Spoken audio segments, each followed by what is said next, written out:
a nuestro sexto episodio. Tan rápido. De Par de Mentes, demasiado rápido. Bueno, creo que podemos empezar no por el título, sino vamos a empezar, creo que, poniendo en otras situaciones. Vamos a empezar poniéndonos en una situación de estamos en la cola o en la fila de un supermercado, así súper tranquilos, ¿no? Okay. Y la persona de delante de nosotros está con un problema con el código de barras de un producto. Ya. Por lo tanto, la cajera tiene que ir a buscar a su encargado porque no pueden resolver ellos solos, ¿no? Y en eso se paraliza muchas cosas y no hay nada que hacer. Y inmediatamente la mano, ¿qué es lo que hace? Va a ir a buscar el teléfono, exactamente. Nuestro teléfono. Desbloqueamos la pantalla, entramos a una red social, salimos, entramos a otra, volvemos a entrar al inicio y hasta a veces revisamos el correo que ni por si acaso ya lo usamos, ¿no? Todo por tratar de hacer algo. Entonces, en este episodio vamos a tratar de ir profundizando el por qué nos molesta tanto estos minutos de espera, por qué esperar en silencio, sin ningún ruido, nos genera tanta ansiedad, podríamos decirle, y por qué el hecho de sentirnos sin el ruido de fondo nos genera un cierto miedo. Ya. ¿No?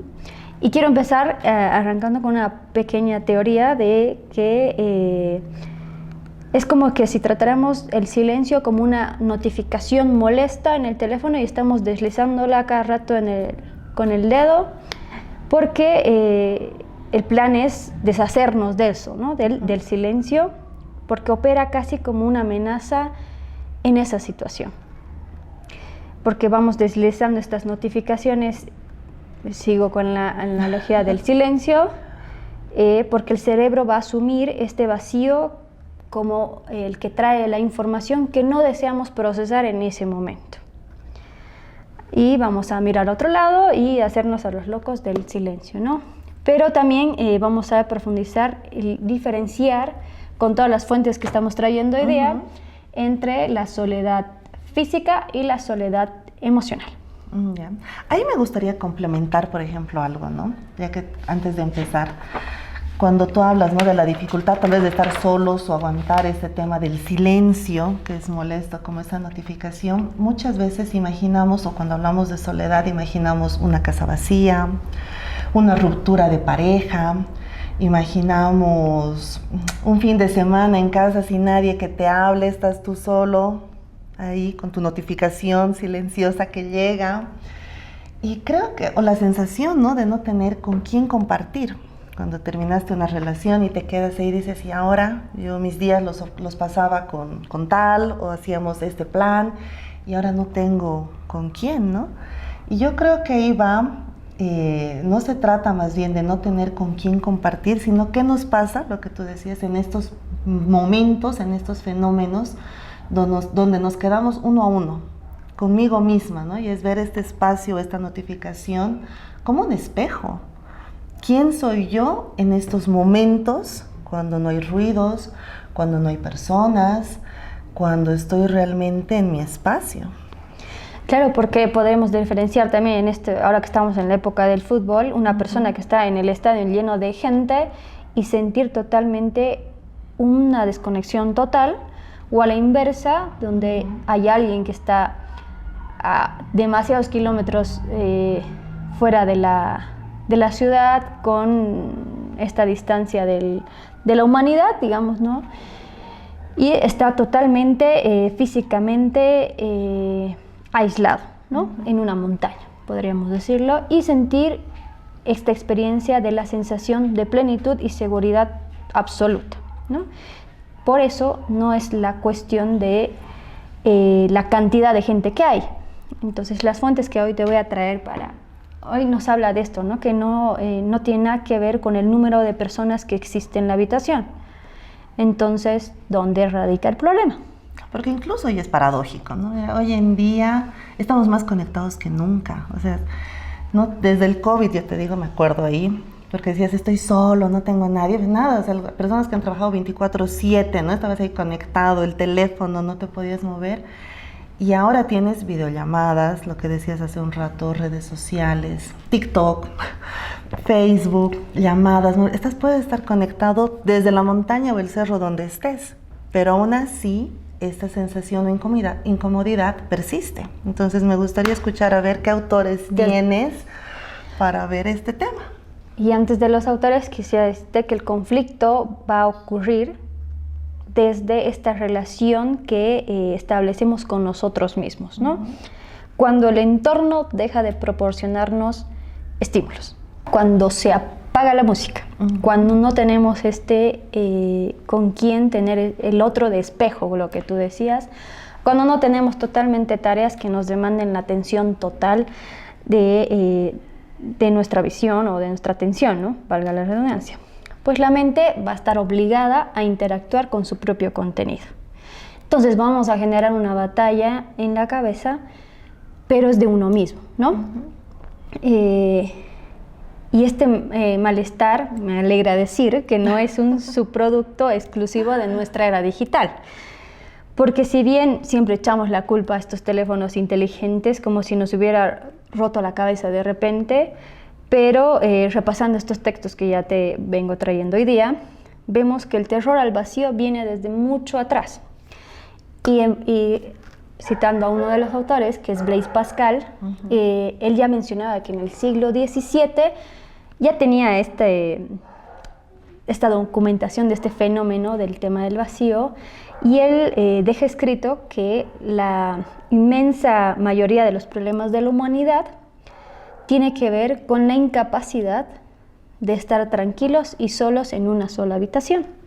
Entonces, esto podría explicar mucho el tema de la cola del supermercado que estábamos hablando al inicio, pero solo que sin pantallas, ¿no? Él lo explicaba en esa era. Imagínate, en esa época del siglo XVII, pero si lo ponemos un poquito más a prueba lo que decía Pascal, para ser justos, imagínate tener que estar lavando platos en absoluto silencio. Es totalmente aburrido, ¿no?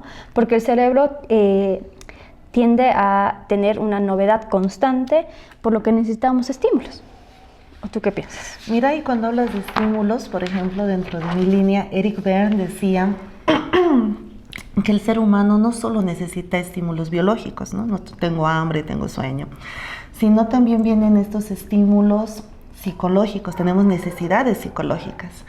Y él decía y reconoce, ¿no?, dentro de sus teorías, distintas hambres que tienen los seres humanos. Por ejemplo, el hambre de estímulo, que es lo que tú dices, necesitamos movimiento, necesitamos contacto, lavar los platos y escuchar algo o hacer algo. Y esto viene porque, quieras o no, tenemos que mantener una relación activa con nuestro entorno, porque somos seres humanos sociales, estamos siempre en comunidad, en movimiento, y la ausencia prolongada de ciertos estímulos es lo que tú dices, nos va a ir generando incomodidad. Necesito ese ruido, necesito esa bulla, porque es parte de mi comunidad, es parte de lo que soy. Y mira, aquí me gustaba esta parte donde decía, y tú decías, ¿no?, ¿cuántas personas puede haber en una fila de supermercado? No todas van a sacar su celular. O sea, algunos van a estar tal vez pensando qué cosas tienen que hacer, y otras estarán pues viendo su móvil, estarán revisando, buscando música, buscando alguna forma de entretenimiento, como decías. O leer las cajitas de... ¿Qué hay en el counter? Me voy a llevar un chicle, un chocolate. Pero al quedarnos solos, estos estímulos externos disminuyen y pasa lo que tú comentabas hace un rato, ¿no? Empezamos a notar quiénes somos en este espacio, dónde estamos parados, y esto nos va a llevar a preguntarnos, ¿no?, que te decía al inicio, ¿no?, ¿quién soy? ¿Dónde soy? Preguntas tal vez incómodas que no queremos encontrarnos y que es más fácil apagarlas cuando estamos con otras personas. Pero si esto de tratar de ponernos audífonos, prender la radio, prender la tele, que estemos en ruido, verdaderamente es un síntoma de terror hacia nuestro mundo interior o es solamente una búsqueda inofensiva de entretenimiento?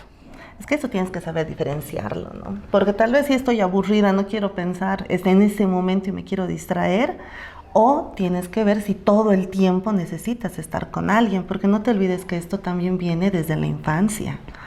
¿Qué nos han enseñado en nuestra familia, en nuestro hogar?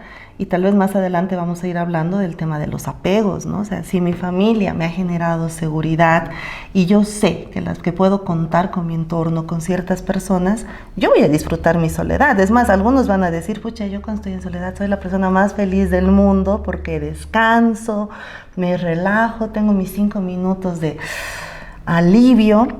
Pero tal vez hay personas que necesitan, o en la infancia, digamos, no han tenido esta forma de sentirse seguros y ven que al no haber personas cerca sienten un vacío, sienten el tema del rechazo o del abandono y por eso, digamos, en una fila vas a estar agarrada de alguien, ¿no? No me dejes. O con el teléfono, a ver, alguien me tiene que reconocer, tengo que existir para alguien.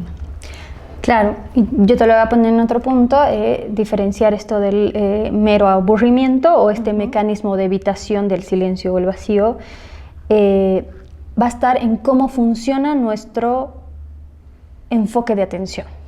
Si nosotros ponemos como que tenemos un foco iluminando, salimos a la calle, estamos pendientes de por dónde caminar, a quién esquivar, revisar esto, hablar con el otro todo el tiempo, entonces nuestro foco siempre está mostrando el exterior, ¿verdad? Y el mero entretenimiento, como escuchar un podcast o la radio, es una forma un poquito más pasiva de mantener este foco apuntando hacia el exterior. Entonces el verdadero problema va a surgir cuando este foco se queda sin un objetivo externo. Por pura mecánica, nuestro foco va a ir girando y se va a encontrar con el tema de que tiene que iluminar algo, ¿no? Entonces así va a girar sobre sí mismo y apunta hacia adentro. Y es precisamente en este giro reflexivo donde existe todo este malestar psicológico que hablábamos para mucha gente, ¿no? Porque para iluminar hacia adentro de repente vamos a ver estos muebles sin limpiar, todo lo que tiene que ver con nuestra propia mente, siguiendo esta analogía visual, ¿no? Y el silencio nos va a obligar, sí o sí, a mirar aquellas zonas que decías, ¿no? Que este ajetreo diario nos ha ido manteniéndolo en la sombra y vamos a ver todas estas partes oscuras. Claro, y ahí yo lo veo, ¿no? O sea, todo este tema de la casa abandonada, si quieres, ¿no? Que no hemos limpiado el polvo de los muebles. Continuando, hace rato yo te decía, hay un hambre de estímulo, ¿no? Los ruidos, lo que necesitamos, pero también hay un hambre de reconocimiento. Porque no te olvides que, bueno, dentro del análisis transaccional se habla mucho del tema de las caricias como unidades de reconocimiento de la otra persona. O sea, que la otra persona me dé una sonrisa o me diga, qué bien lo has hecho. Ser reconocido para los demás me va a generar un bienestar emocional. Pero yo creo que la falla está cuando todo tu enfoque o tu foco, tu luz, se va a solamente buscar este reconocimiento exterior. Porque ahí me engancho tanto de, pucha, el de allá me está sonriendo, ok, estoy haciendo las cosas bien. Ah, ya, mi amigo me ha dicho, ay, qué capo que eres, o qué bien te ves peinado. Ay, pucha, no, ya, me siento feliz, me siento contento. Y la angustia, si tú quieres, o la incomodidad de que ese foco, o sea, cuando ya no hay nadie a mi alrededor, no hay quien me diga, lo hiciste bien, o cómo estás, y se ilumine, digamos, ¿no? Para adentro, y hay esos muebles, también es como trabajar en la parte de la autoestima, ¿no? O sea, realmente, cuánto yo me valoro, y yo solita puedo limpiar mis muebles sin esperar este reconocimiento de los demás. Claro, porque como decías, o sea, si no hay este ruido del exterior como amortiguador de mantener este sonido, esta soltura de poder llevar esto de encontrarnos con nosotros mismos, creo que ahí es como no sirve esto, ahí aflora lo que tú decías al inicio, ¿no? Estas dudas existenciales tal vez, de quién soy y qué hago, o tomar estas preguntas de ¿será que he tomado la decisión correcta? En el mínimo segundo que te has quedado en silencio y que no hay ruido y dices, ¿será que lo he tomado bien? ¿Será que está bien esta decisión? Y te empiezas a cuestionar cosas y cuestionarte en sí, lo que genera ansiedad no es tanto la ausencia de sonido, sino encontrarte con toda esta material abrumador tan emocional que hemos tenido guardado y que no ha sido nada procesado durante esta edad adulta, ¿no? Estas preguntas existenciales, ¿no? Completando ahí tal vez las que algunas personas sienten, ¿le importo a alguien? ¿Será que alguien piensa en mí? Claro, claro, si viendo que esto le pasa totalmente a todo el mundo, que le cuesta tanto estar en silencio, yo preguntaba, pues debe ser algo totalmente biológico, ¿no? Hasta que llegué a Winnicott. Ah, ya ver. Winnicott nos comenta que la capacidad de estar solos no tiene nada que ver con lo innato, ¿no? Uh-huh. Me refiero a que no se nace sabiendo estar solo, ¿no? Porque un bebé no nace sabiendo estar consigo mismo en la paz que deberíamos estar, ¿no? En realidad, él menciona que estar solo es un hito monumental del desarrollo cognitivo y emocional. Él plantea algo súper paradójico, que es que para aprender a estar solo, únicamente y exclusivamente, es a través de haber estado acompañado. Uh-huh.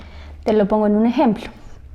Pongámosle que un niño está en una habitación o en la sala jugando, está armando tal vez un rompecabezas o está armando una torre de madera, ¿no? Él está jugando solo. Uh-huh. Pero a unos escasos metros hay una figura de apego. Puede ser la madre o el padre, ¿no? Él puede estar o ella leyendo un libro o meramente solo estar ahí, ¿no?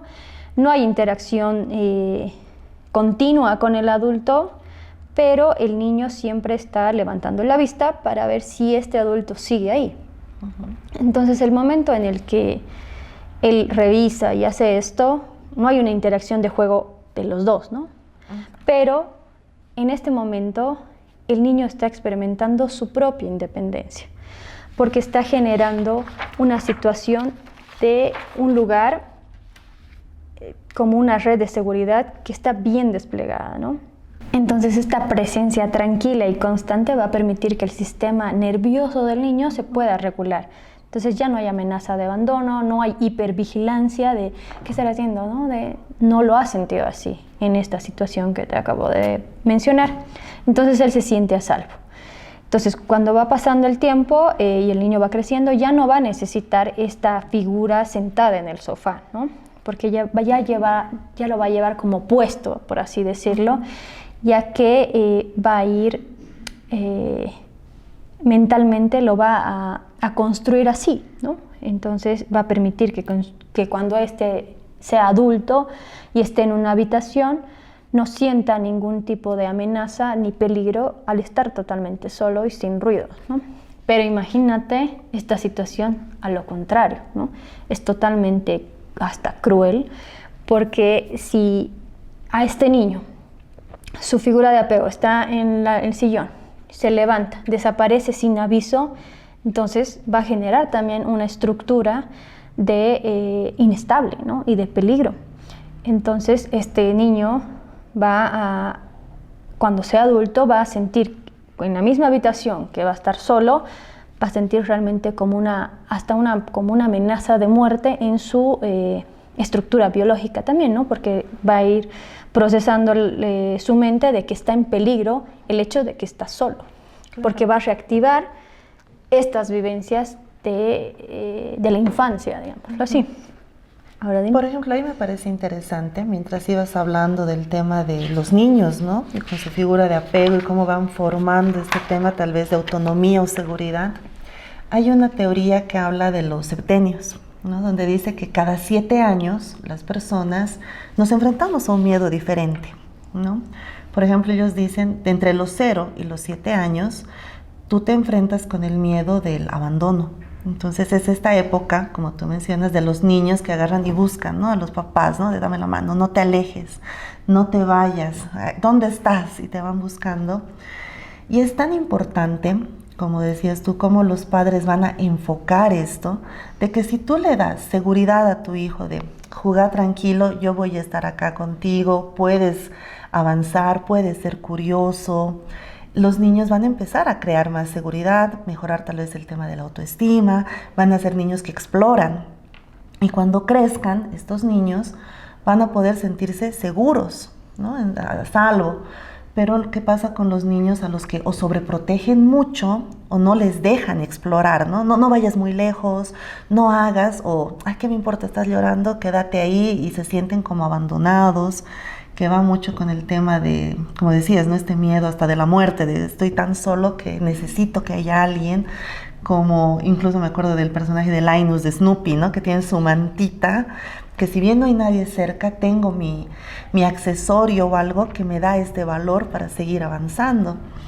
Y no solo pasa con los niños, ¿no? Porque de acuerdo a esta teoría de los septenios, las personas mayores, por ejemplo, cuando ya llegan 63, 70 años, también les viene este miedo del abandono. Si es que en la infancia, digamos, tú quieres, las personas no nos han dado esa seguridad de mayores, por eso dicen, ¿no? Los ancianos con los nietos se llevan muy bien, porque a veces comparten el mismo miedo, de pucha, por ahí me van a dejar, o dónde está mi familia, o dónde se fueron, eso en el caso de cuando no han tenido esta seguridad. Pero cuando tú tienes esta seguridad, eres una persona, como decían, que tiene el sol en los años, ¿no? Que eres seguro, que puedes ir, explorar, o sea, sigues compartiendo. Entonces, cuando hablabas de todo este tema, yo me acordaba y decía, estos espacios de soledad al final nos dan pequeñas mini crisis existenciales, pero que al mismo tiempo son fundamentales para poder crecer. O sea, esa pregunta incómoda que te puede decir, ¿estoy satisfecho con mi vida?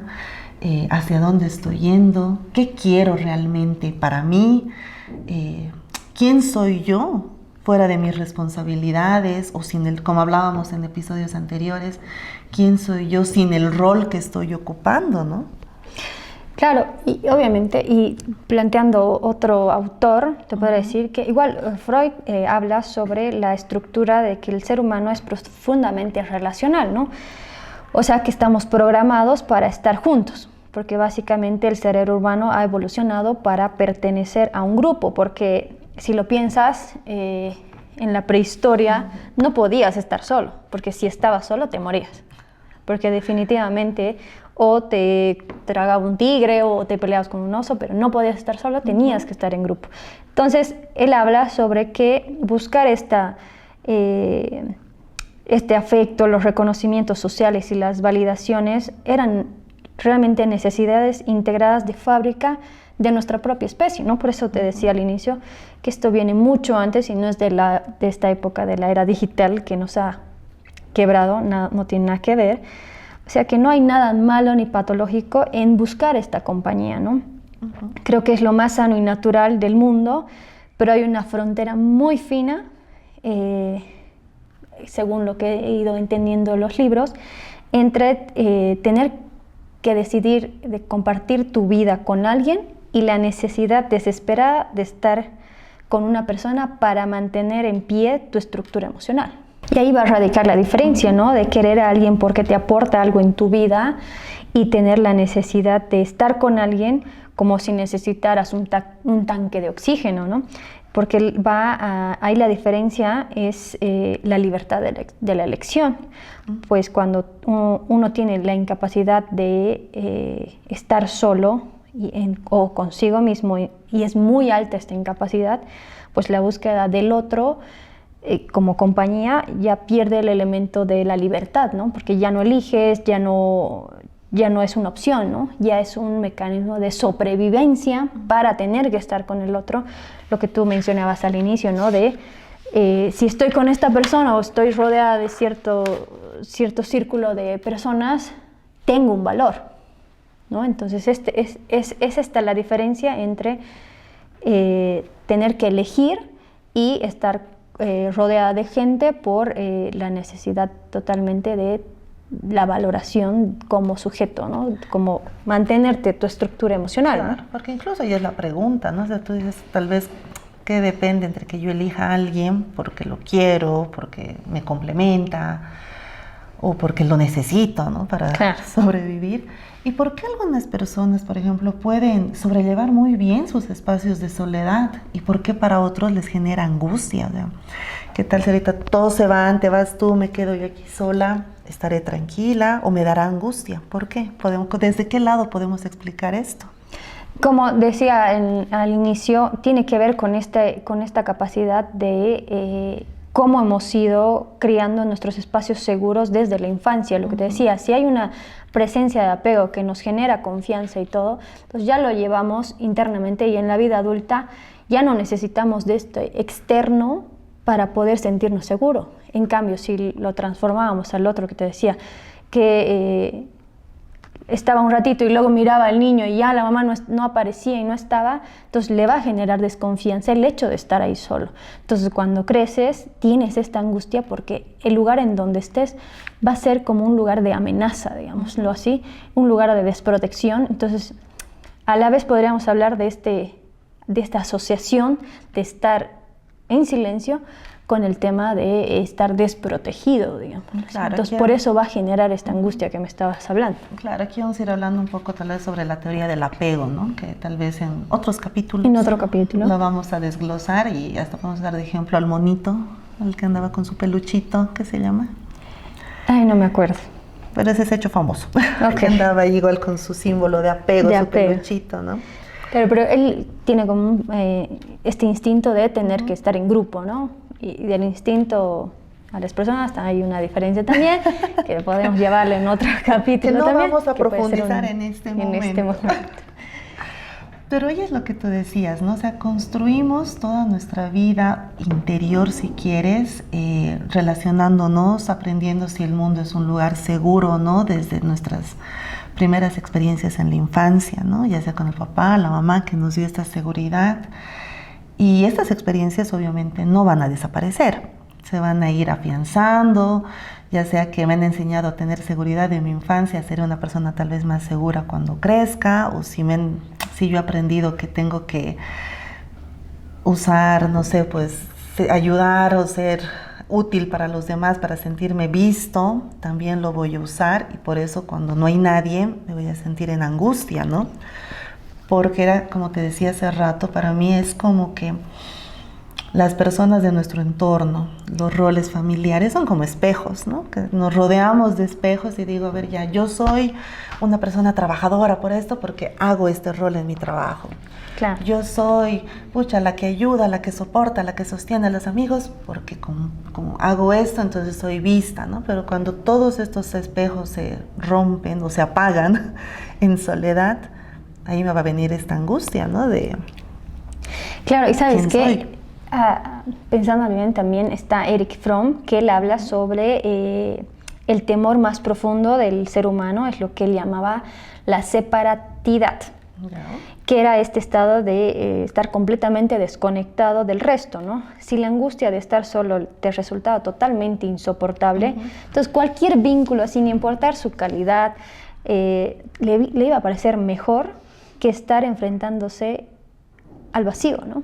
Que es también esto de estar solo, ¿no? Es encontrarte con este vacío, porque el otro va a dejar de ser un individuo independiente con el que te relacionabas de igual a igual, ¿no? Entonces ya no lo ves esta relación como lo ves más como utilitaria, ¿no? Como esta herramienta de estabilización emocional.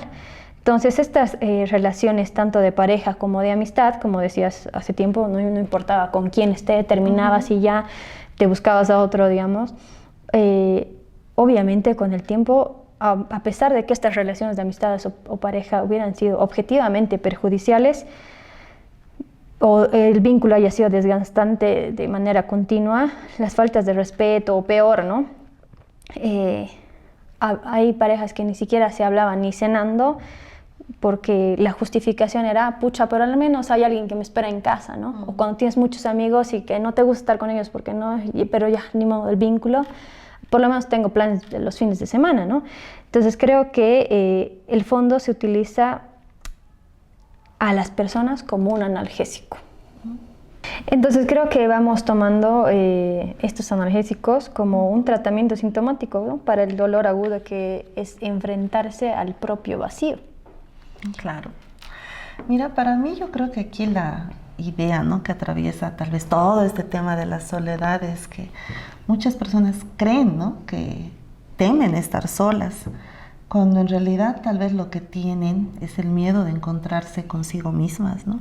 Como íbamos diciendo hace rato, es al perderse estos estímulos externos van a surgir preguntas incómodas, ¿no?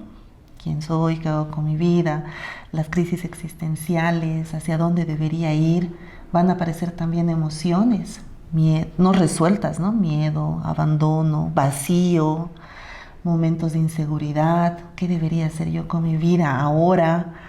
Y en realidad yo creo que lo que tememos, en general todas las personas, es encontrarnos con estas interrogantes. Y tal vez no estamos todos realmente preparados para encontrar las respuestas, ¿no?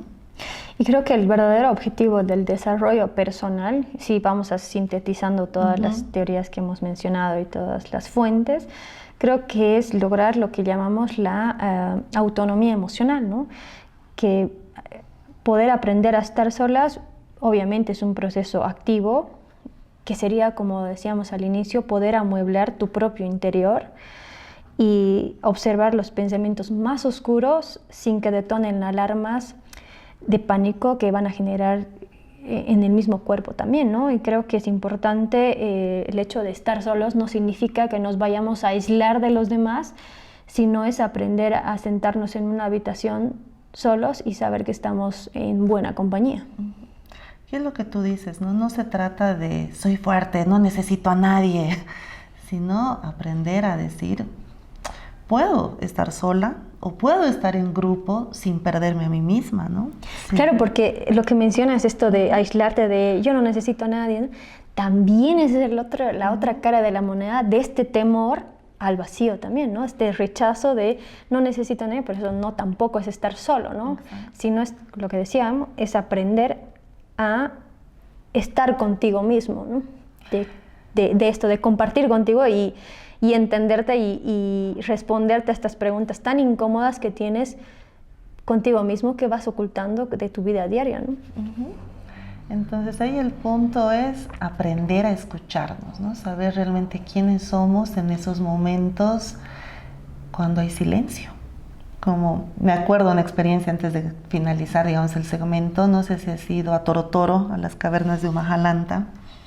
Me acuerdo que entramos con el guía y nos dice, van a escuchar el goteo de las estalactitas, las estalamitas. Y ¿sabes qué? Nos dijeron, apaguen sus cascos, y era la penumbra así total, oscuridad total, así negro, no veías nada.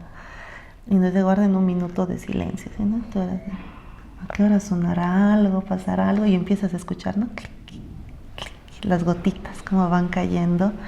Y no todos aguantan, ¿no? Porque había gente que decía, no, ya quiero salir, estoy ansioso, no me gusta esta oscuridad, quiero ruido.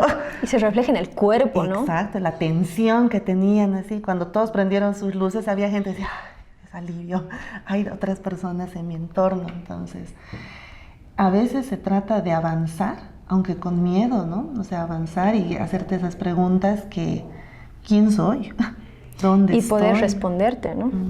Y hasta la pregunta más incómoda de qué he hecho con mi vida y ver qué nos respondemos, ¿no? Claro. Y mirar ese reflejo, ¿no? De ya no estar mirando los espejos que hemos construido a nuestro alrededor, sino ir a levantar esa tela que le hemos puesto tal vez a nuestro espejo interior, donde podemos realmente ver cómo somos, ¿no? Y esto me recuerda antes, no sé si has leído el libro de Dorian Gray, que era una persona que decían que hizo el pacto con el diablo y tenía su cuadro, se hicieron un cuadro de él que estaba tapado, o sea, no tenía nadie que ver ese cuadro, y Dorian Gray jamás envejecía, o sea, tenía una vida libertina, ¿no? Estaba con todos y demás, pero él jamás envejecía. O sea, lo herían y no moría, no nada, hasta que ¿cuál era el tema? Que si levantabas la tela, el cuadro era el que envejecía por él, se enfermaba, tenía todo, pero si él veía el cuadro, se rompía el hechizo, digamos. Entonces tal vez ahora se trata de vernos, levantar esa tela y ver a qué le tengo miedo, si tengo duelos no resueltos, tristezas guardadas, inseguridades. Sí, ¿no? Y averiguar realmente de qué material interno estamos huyendo a toda velocidad cuando se apaga el ruido. Exacto. Bueno, creo que es un hermoso tema. Creo que podríamos extenderlo en otro capítulo. Les agradecemos muchísimo y espero que les haya gustado este capítulo y nos vemos la próxima. La próxima. Chao.